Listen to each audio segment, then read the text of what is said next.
할렐루야. 요즘 저희 나라에 가장 큰 문제가 있다면 자녀를 낳지 않는다는 것입니다. 지금 0.7%라고 하죠. 한 가정이 아이를 낳지 않는 퍼센티지입니다. 1%가 되지 않아요. 아이를 한 명도 낳지 않는 거죠. 0.7%입니다.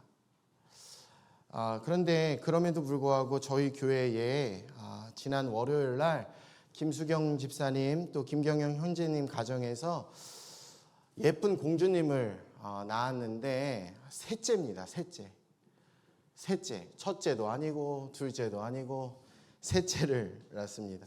참 감사한 일이고요. 더 감사한 건 뭐냐면 나라에 애국한 것도 너무나도 감사하지만 저희가 지금 전도 축제 하고 있잖아요. 할렐루야. 자연 증가한 거예요. 얼마나 감사한지. 한 주 동안 이런 기도가 나왔어요. 하나님, 내년에는 10명 낳게 하소서. 우리 교회에 아이들이 10명이 태어나게 하사 하나님 앞에 거의 매달 감사할 수 있게 도와주소서. 이런 기도를 드렸는데요. 그런 의미에서 여러분, 전 세계 인구가 지난주에도 말씀을 드렸지만 80억 명을 넘어섰습니다. 실시간으로 전 세계 인구를 계속 업데이트하고 있는 세계 인구 시계 사이트가 있는데요. 센서스라는 사이트예요. 이 센서스라는 사이트의 정보를 보면 지난 10월 26일 기준으로 80억 589만 1,590명이 전 세계 인구로 통계가 되어 있습니다. 80억을 넘었어요. 그런데 여러분, 실은 2000년도에 들어설 때만 해도 전 세계의 인구는 61억이었습니다. 61억. 불과 23년 만에 80억까지 올라가게 된 거고요. 그보다 50년 전이었던 1950년, 여기 1950년에 태어나신 분들도 계시리라 생각이 되는데요. 1950년 전 세계 인구는 25억 명이었습니다. 1700년에는요, 전 세계 인구가 10억 명에 불과했습니다. 그런데 2023년 현재 전 세계 인구는 80억 명을 넘어섰으니 굉장히 빠른 속도로 계속해서 증가하고 있습니다. 제가 10월 26일 날 이 80억 명이 넘는 인구의 숫자를 조사했는데 예배에 올라오기 전에 한 번 더 보았을 때는 더 많이 증가해 있었습니다. 전 세계 인구는요, 8초에 한 사람이 태어나고 있고요. 10초에 한 사람이 죽고 있습니다. 그러니까 그 2초의 간격으로 말미암아 인구는 계속해서 증가하고 있는 거예요. 학자들에 의하면 이 속도로 계속 인구가 증가될 경우 2050년쯤이 되면 물론 각종 전염병이 창궐하게 되고 지진이 일어나고 또 전쟁들이 발발함으로 인해서 대규모의 인구 감소가 있다 손치더라도 2050년 전에 90억 명을 넘지 않겠는가라고 추정하고 있습니다. 90억 명. 그런 의미에서 여러분, 이렇게 급속도로 늘어나고 있는 인구의 숫자를 바라보면서 제가 오늘 여러분들과 나누고 싶은 것은 아니 도대체 어떻게 이렇게 많은 인구가 늘어날 수 있을까라는 것을 한번 생각해 보고 싶은 겁니다. 도대체 어떻게 이렇게 많은 인구가 굉장히 빠른 속도로 증가하고 있을까? 여러분 어떻게 생각하십니까?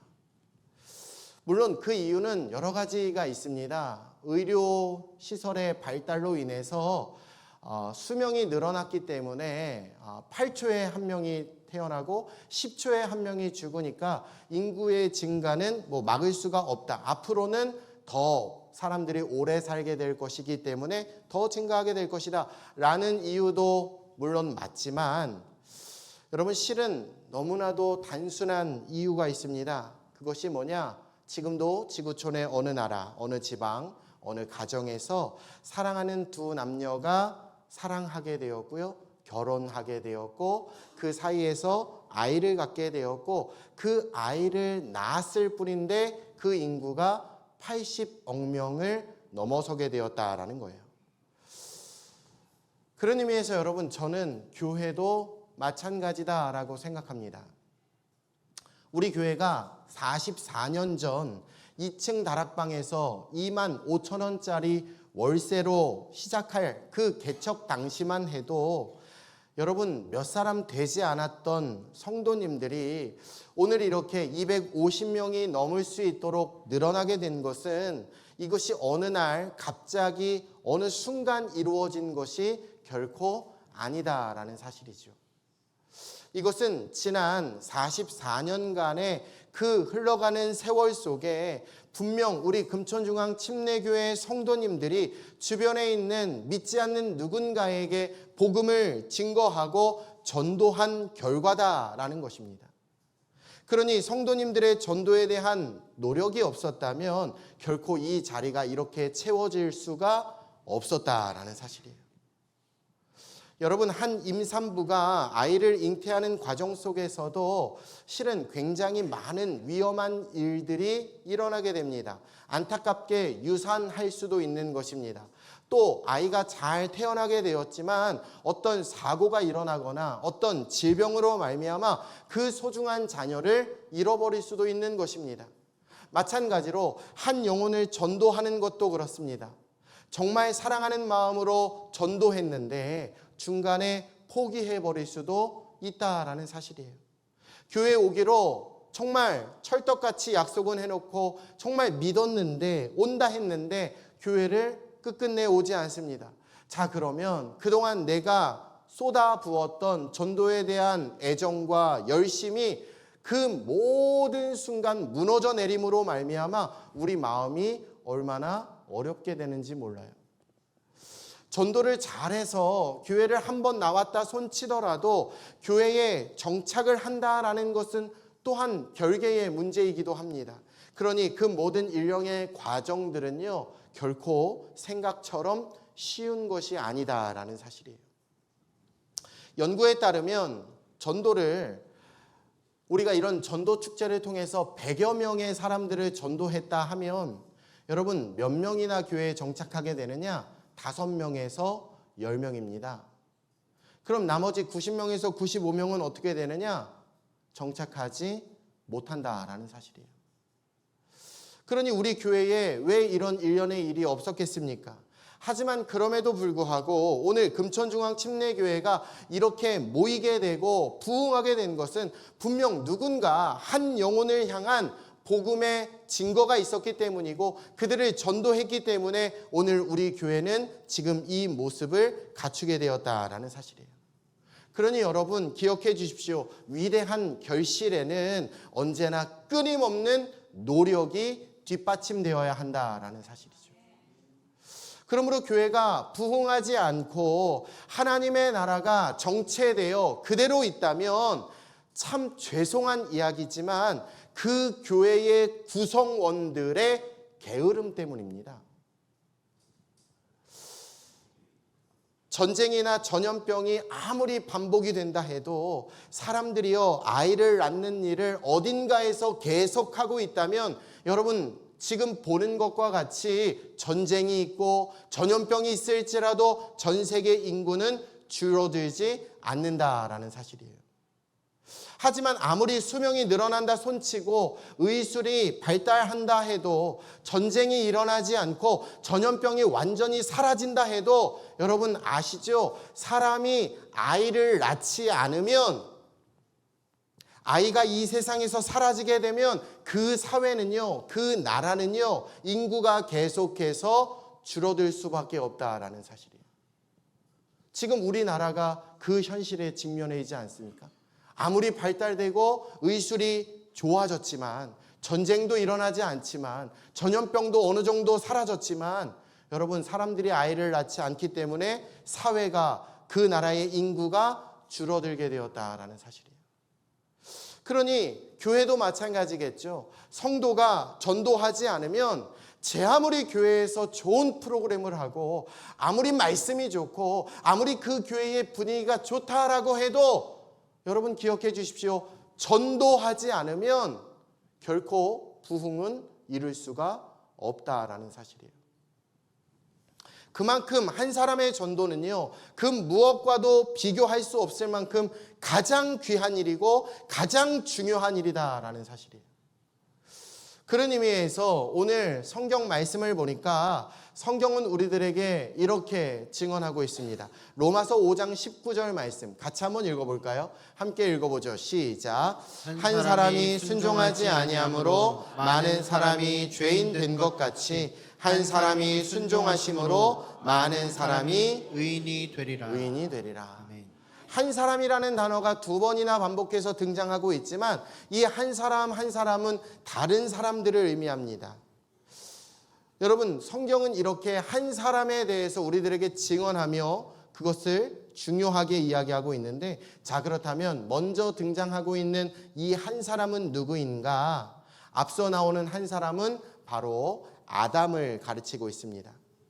오늘 읽진 않았지만 로마서 5장 12절 말씀을 보시면 그 아담이라고 하는 한 사람을 통해서 이 세상에 죄가 들어왔다라고 성경은 증언하고 있습니다.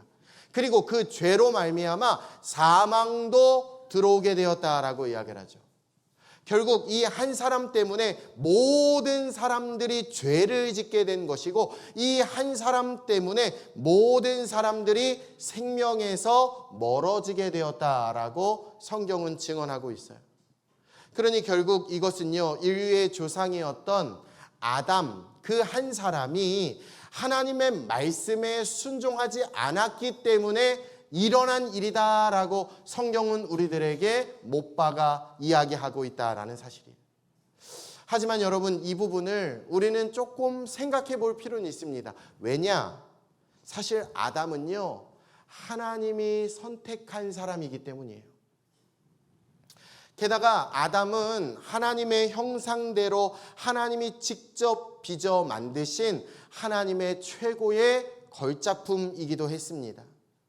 게다가 하나님은 이 아담 한 사람을 위해서 이 세상에서 가장 아름다운 에덴 동산을 만들어 주셨고 아담에게 선물해 주셨습니다. 아담이 혼자 있는 것이 외로워 보여서 그를 돕는 배필 아름다운 여인도 하나님은 만들어 선물해 주셨습니다. 하나님은 그들로 인해서 얼마나 기뻐하셨는지 몰라요. 자, 그러면 아담은요, 날마다 하나님을 찬송해야 합니다. 그는 날마다 하나님께 받은 은혜를 예배해야 됩니다. 하나님께 감사하는 것이 옳은 것이었습니다. 무엇이든지 하나님이 말씀하시면 예, 주님 그렇게 할게요 라고 순종하는 것이 옳았습니다. 하지만 여러분 잘 알고 계시듯 아담은 그렇게 하지 않습니다. 하나님에 대한 감사와 예배, 순종하기는커녕 자신의 특권만을 키워가려고 합니다. 자신의 책임을 그는 지지 않으려고 합니다. 하나님 말씀하셨습니다. 생육하고 번성하라. 그런데 하나님의 말씀을 소홀히 한 채 사탄의 꼬임에 빠져서 자신이 하나님보다 높아질 궁리만 하고 있었습니다. 아니, 내가 왜 하나님보다 못한 존재란 말인가? 아니, 왜 나는 매일 하나님의 명령만 따라야 하는 존재인가? 나는 이렇게 잘난 사람인데, 나는 이런 특별한 존재인데. 하여간 여러분, 아담은 그 모양이었습니다. 인간인 주제에, 피조물인 주제에 감히 창조주 하나님의 자리를 넘볼 뿐 하나님이 그에게 맡긴 사명은 뒷전이었습니다. 결국 그는 죄를 짓습니다. 결국 그는 에덴에서 쫓겨나게 됩니다. 아담은요, 먼저 난 자로서의 소임을 하나도 감당하지 않은 채 그는 오고 가는 모든 인류에게 죄가 임하게 만들었다라는 사실이에요. 그런데 여러분, 이런 아담의 모습을 두고 그저 우리가 아담을 정죄할 일은 아닙니다. 아담만 나무랄 일은 아닙니다. 왜냐? 사실 오늘 우리도 다음 세대들과 이웃들을 향해서 아담과 똑같은 모습을 취하고 있기 때문이에요. 하나님은 우리를 다른 사람들보다 먼저 선택하셨습니다. 하나님은 우리를 하나님의 자녀로 불러주셨습니다. 하나부터 열까지 하나님의 은혜였습니다. 자격이 있어서가 아닙니다. 조건이 있어서가 아닙니다. 하나님의 은혜로 나로 예수 믿는 자로 불러주신 줄로 믿습니다. 그리고 그 안에서 큰 기쁨을 누리게 하십니다. 평안을 누리게 하십니다. 은혜와 축복을 누리며 살 수 있도록 도와주셨습니다. 우리가 하나님께 부르짖어 기도하면 하나님은 응답해 주시는 하나님이십니다. 우리가 위험 속에 거할 때 하나님은 언제나 어디서나 우리를 보호하시고 안위해 주시는 하나님이십니다. 게다가 하나님은 아담과 동일하게 오늘 저와 여러분들에게도 말씀을 주십니다. 명령을 하셨습니다. 생육해라, 번성해라, 땅에 충만해라. 하나님의 자녀된 것이 나 하나에서 끝나는 것이 아니라 계속해서 내 후손들로, 내 주변 사람들에게 그것이 번성할 수 있도록 해야 한다고 하나님은 매주 우리에게 말씀하고 있습니다. 여러분, 그것은 우리의 사명을 재확인받는 시간이기도 합니다. 하지만 그럼에도 불구하고 우리는 이러한 하나님 주신 사명과 하나님의 말씀, 그 명령 앞에 어쩌면 아담과 똑같이 여전히 순종하고 있지 않다라는 사실이에요. 교회 안에서 믿음의 사람들 가운데 섞여 있습니다. 그런데 그 안에서 좀 더 나은 특권만을 차지하려고 발버둥치고 있습니다. 여전히 믿지 않는 내 주변에 있는 사람들에게는 따뜻한 예수 그리스도의 손길을 내밀지 않습니다. 입을 열지 않습니다. 생육하지 않습니다. 번성하지 않습니다. 하나님이 주신 교회, 하나님이 주신 에덴은 오롯이 우리들의 것이다 라고 여기면서 줄을 쳐놓고 있습니다. 담을 쌓아놓고 있습니다. 에덴 밖에 있는, 교회 밖에 있는 사람들을 만나지도 않습니다. 그저 이 안에서 우리끼리만 서로 인정하고 서로 좋아합니다. 그리고 뭔가 맞지 않으면 서로 비난하고 서로 신랄합니다. 더 심각한 것은 우리끼리 만나도 예수님에 대한 이야기를 나누지 않습니다. 괜히 그거 분위기 깨는 일이라며 우리 스스로가 예수님에 대한 이야기를 공유하지 않아요. 그러니 여러분, 그 안에는 발전이 없습니다. 부흥이 없습니다.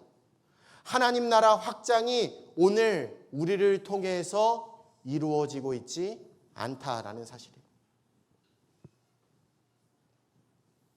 한 영혼을 향한 하나님의 마음이 없습니다. 애틋한 열정이 없습니다. 사랑이 없습니다. 죽어가고 있는 영혼에게 대한 긍휼이 없습니다.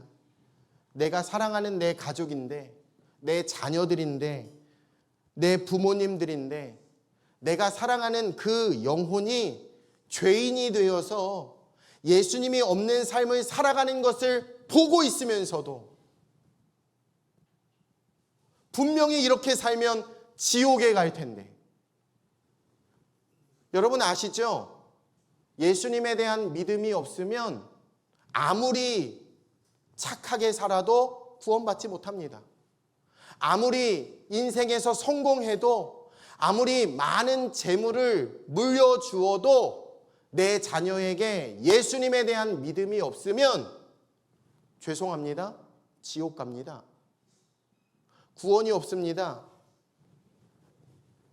그런데 이처럼 믿음이 없이 살아가는 그들을 보면서도, 그들을 매일 보면서도, 그들을 매일 대하고 있으면서도 그들을 향해서 안타까워하고 그들을 향한 다급한 마음이 내 안에 없다라는 사실이에요. 그리고 이상한 이야기를 합니다. 감사하다고. 그냥 건강하게 하심을 감사하다고. 아니요. 그 끝은 지옥입니다. 그 끝은 구원이 없습니다. 그런데 지금 내 눈에 가시적으로 보이는 건강함만으로, 뭔가 잘 되는 것만으로도 감사하다라고 시한한 변명을 합니다. 시한한 핑계를 댑니다. 아담과 똑같습니다. 하나님이 우리에게 맡긴 사명을 잊어버리고 있습니다. 상실했습니다. 그저 내가 누려야 하는 특권만 누리고 있습니다. 교회라는 에덴이라는 이 틀 안에서 그저 서로 높아지려고만 합니다. 그러니 여러분, 교회에서 주장하는 것은 많은데 순종이 없습니다. 희한하죠? 그 결과가 어떻게 됐느냐? 오늘날 대한민국에는 교회가 많이 생겼을지는 몰라도 이 사회에, 이 작금의 시대에 사람들은요, 교회 밖의 사람들은 죄인인 채로 방치가 되어 있다는 사실이에요. 희한해요. 교회는 늘어났습니다. 교회는 많아졌습니다. 그런데 예수 믿는 사람들은 줄어들고 있습니다. 왜일까요?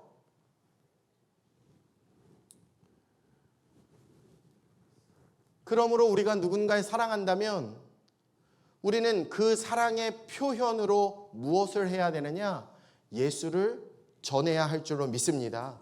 내가 진짜 사랑하는 사람이라면, 진짜 나에게 소중한 사람이라면 여러분 이제는 그에게 가서 이야기하셔야 된다는 거예요. 이야기하셔야 된다는 거예요. 구원받아야 된다고, 예수 믿어야 된다고, 나랑 같이 천국 가야 된다고. 여러분 정말 좋은 것은요, 어떻게 해서든지 그가 믿을 때까지, 그가 설득당할 때까지 말해야 하는 것인 줄로 믿습니다. 그렇잖아요. 우리가 어떤 좋은 정보를 알게 되면 여기에서 사업을 해야 된다고, 여기에서 이런 아이템을 가지고 사업을 하면 대박 날 거라고, 여기 음식점 진짜 맛있다고, 꼭 가보라고, 나 이렇게 맛있는 곳 처음 가봤다고. 근데 여러분 신앙생활도 매한가지입니다. 똑같습니다. 우리 예수님은 좋으신 분인 줄로 믿습니다. 예수 믿으면 행복한 줄로 믿습니다. 예수님은 우리 인생 최고의 가치인 줄로 믿습니다. 그렇다면 여러분, 그 예수님을 우리는 어떻게 해서든지 그 상대방이 믿을 때까지, 그가 따라올 때까지 계속 설득하고 전하고 전해야 할 줄로 믿습니다. 언제까지요? 그가 변화될 때까지. 그냥 상대방이 거절한다고, 괜찮다고, 상대방이 싫어한다고 해서, 듣기 싫어한다고 해서 그냥 놔두실 일이 아니다라는 사실이에요. 여러분 죽어가는 사람이요, 그냥 좀 날 좀 내버려 두라고, 나 그냥 놔두라고, 여러분 그렇게 이야기하는 사람을 보고도 그냥 못 본 척 내버려 둔다면 죄송합니다, 방조죄입니다. 죽어가는 사람을 내버려 두는 것은 방조죄예요. 너무나 고통스러워서 차라리 날 죽여달라고, 날 죽이시오 라고 이야기했다고 정말로 그를 죽인다면 그건 분명한 살인죄입니다. 아무도 그 사람들을 보면서 잘했다 박수 쳐주지 않습니다. 그러니 여러분, 죽어가는 사람들이, 그 영혼이 죽어가고 있는데, 신음하고 있는데 날 좀 내버려둬라 라는 그 이야기, 여러분 실은 들을 필요도 없습니다. 들을 가치도 없습니다. 들으셔도 안 됩니다. 그런 이야기를 듣는 것보다 생명을 살리는 것이 훨씬 더 중요한 줄로 믿습니다. 그런 의미에서 우리 예수님은요, 하나님이 보내신 한 사람으로서의 사명을 자신의 생명을 주시면서까지 감당하신 줄로 믿습니다. 한 사람의 순종하심으로 많은 사람을 의인되게 하셨다라는 사실이에요. 예수님이 실은 이 땅에 오신 것도, 여러분 예수님은 하나님이십니다. 하나님과 동등된 분이십니다. 능치 못함이 없는 분입니다. 그런데 그분이 이 땅에 오셨다? 여러분 이건 그 무엇과도 비할 수 없는 이 세상 최고의 순종인 줄로 믿습니다. 끝까지 자신을 낮추셨습니다. 십자가에 오르사 죽기까지 예수님은 복종하며 순종하셨다라는 거예요. 그리고 그 예수님은요, 당신 한 사람이 높아지기 위한 삶을 사신 것이 아니다라는 사실이죠. 예수님은 본인이 낮아지실지언정 다른 사람들을 살려주셨습니다. 다른 사람들을 높여주셨습니다. 그 예수님의 순종하심으로 오늘 우리도 구원에 이르게 된 줄로 믿습니다. 오늘 우리도 의인이 된 줄로 믿습니다. 왜요? 내 자격, 내 조건이 아니라 예수님의 희생, 예수님의 순종, 여러분 그 덕분인 줄로 믿습니다. 주님의 은혜다라는 거죠. 그 은혜로 말미암아 오늘 저와 여러분들이 주 안에 새 생명을 얻게 된 줄로 믿습니다. 그렇다면 새 생명을 얻은 우리가 이제 무엇을 해야 되느냐? 우리도 우리가 받은 생명을 다른 누군가에게 전해야 한다라는 사실이에요. 그 구원의 이름, 그 존귀한 예수의 이름을 우리 주변에 있는 모든 사람들에게 나눌 때에 기적은 일어나게 될 줄로 믿으시길 우리 주 예수님의 이름으로 축복해 드립니다. 전도축제를 시작하면서 저는 하나님 앞에 기도했습니다. 하나님, 어떻게 해야 될까요? 그냥 행사가 아니라 어떻게 해야 하나님 기뻐하실까요? 말씀해 주세요. 그런데 참 신기하게 그 기도를 하고 있을 때 선교사님들이 한국에 나오셨다는 연락을 받게 됐어요. 10월 한 달 동안 귀한 선교사님들 또 목사님들 모셔서 저는 기도했습니다. 하나님, 우리 교회에도 말씀을 주셔야 하지만 특별히 저에게 말씀을 달라고. 하나님, 나에게 말씀해 달라고. 나 두렵다고. 각박한 세대 속에 하나님 전도하자. 정말 전도가 될까? 하나님 정말 될까요?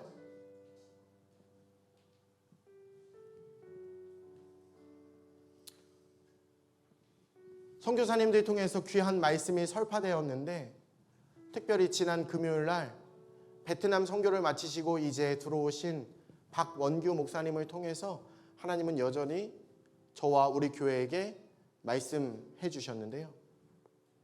저는 특별히 여호수아의 말씀을 들을 때 제 개인적으로 참 많이 은혜가 되었고 도전이 되었습니다. 여호수아가 모세의 뒤를 이어서 가나안 땅을 정복해야 하는데 이제 정복 전쟁을 해야 되는데 막상 지도자의 자리에 올라 보니까 여호수아는 두려워했습니다. 내가 할 수 있을까? 내가 과연 이룰 수 있을까?